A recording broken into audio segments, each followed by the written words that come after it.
आपका पहला सवाल है, वह अवस्था जब बच्चा तार्किक रूप से वस्तुओं व घटनाओं के विषय में चिंतन प्रारंभ करता है, कौन सा है?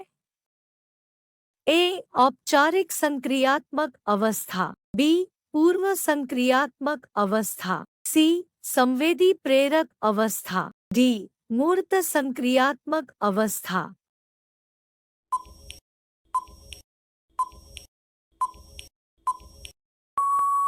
सही जवाब है डी मूर्त संक्रियात्मक अवस्था।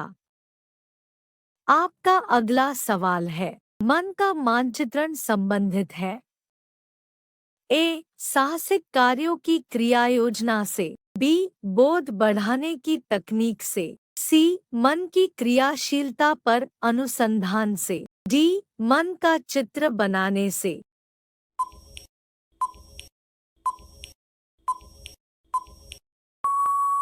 सही जवाब है सी मन की क्रियाशीलता पर अनुसंधान से। आपका अगला सवाल है, विशेष रूप से प्राथमिक स्तर पर विद्यार्थियों की सीखने संबंधी समस्याओं को संबोधित करने का सबसे हर तरीका है ए महंगी और चमकदार सहायक सामग्री का प्रयोग करना, बी सरल और रोचक पाठ्यपुस्तकों का प्रयोग करना, सी कहानी कथन पद्धति का प्रयोग करना, डी अक्षमता के अनुरूप विभिन्न शिक्षण पद्धतियों का प्रयोग करना।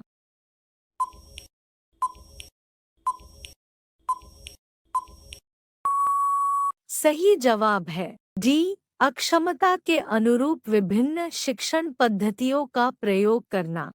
आपका अगला सवाल है, निम्न में से कौन सा बच्चे की सामाजिक मनोवैज्ञानिक आवश्यकताओं के साथ संबद्ध नहीं है?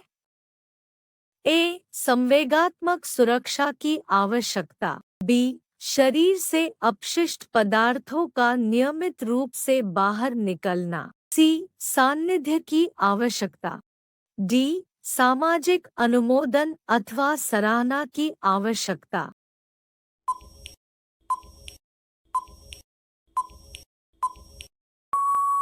सही जवाब है बी शरीर से अपशिष्ट पदार्थों का नियमित रूप से बाहर निकलना।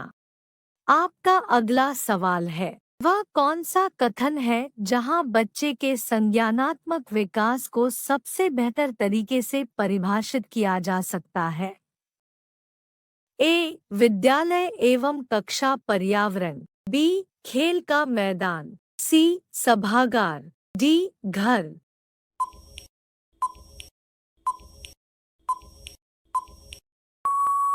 सही जवाब है ए विद्यालय एवं कक्षा पर्यावरण।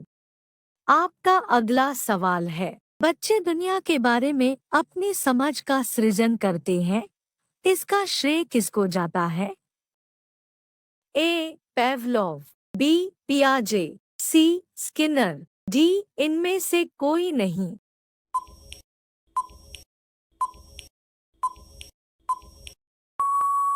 सही जवाब है बी पियाजे।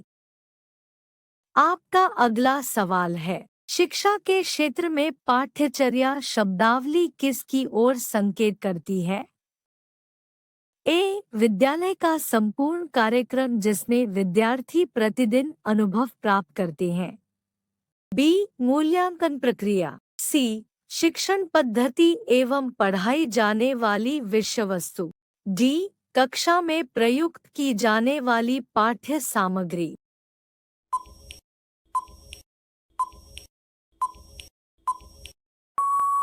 सही जवाब है ए विद्यालय का संपूर्ण कार्यक्रम जिसमें विद्यार्थी प्रतिदिन अनुभव प्राप्त करते हैं।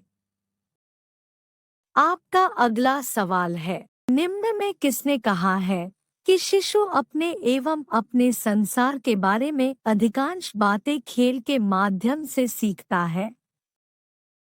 ए क्रो एवं क्रो, बी जॉन डीवी, सी गेसल, डी स्ट्रेंग।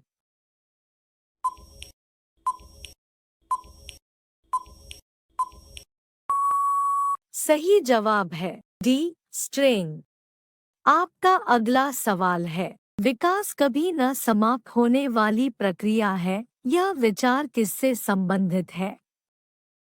ए. निरंतरता का सिद्धांत। बी. अंतःसंबंध का सिद्धांत। सी. अंतःक्रिया का सिद्धांत। डी. एकीकरण का सिद्धांत।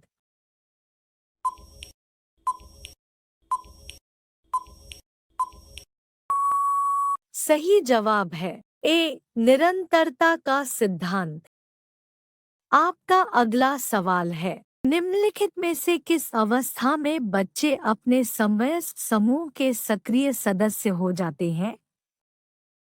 ए. प्रौढ़ावस्था। बी. किशोरावस्था। सी. बाल्यावस्था। डी. पूर्व बाल्यावस्था।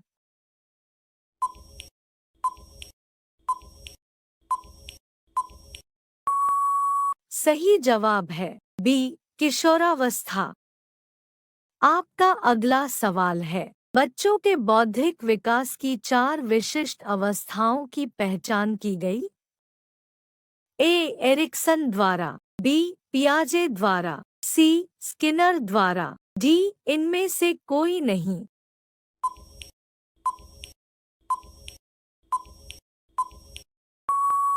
सही जवाब है बी. पियाजे द्वारा। आपका अगला सवाल है, वह स्तर जिसमें बच्चा किसी वस्तु एवं घटना के बारे में तार्किक रूप से सोचना शुरू करता है, कहा जाना है? ए. संवेदन प्रणोद अवस्था। बी. मूर्त क्रियात्मक अवस्था। सी. पूर्व क्रियात्मक अवस्था। डी. औपचारिक क्रियात्मक अवस्था।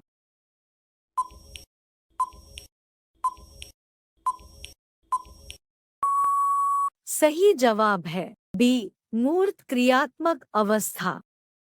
आपका अगला सवाल है, विद्यार्थियों को विद्यालय में खेलना क्यों उचित है?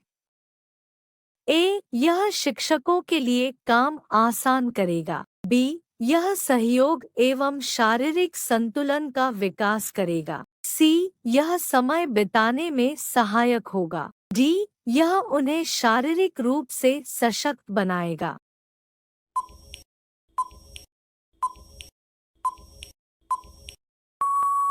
सही जवाब है बी. यह सहयोग एवं शारीरिक संतुलन का विकास करेगा। आपका अगला सवाल है, परिवार एक साधन है? ए. अनौपचारिक शिक्षा का। बी. दूरस्थ शिक्षा का। सी. गैरौपचारिक शिक्षा का। डी. औपचारिक शिक्षा का।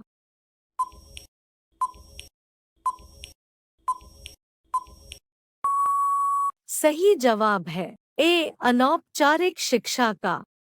आपका अगला सवाल है, एक शिक्षक विद्यार्थियों में सामाजिक मूल्यों को विकसित कर सकता है? ए. महान व्यक्तियों के बारे में बोलकर। बी. उन्हें अच्छी कहानियां सुनाकर। सी. आदर्श रूप से बर्ताव कर। डी. अनुशासन की अनुभूति को विकसित कर।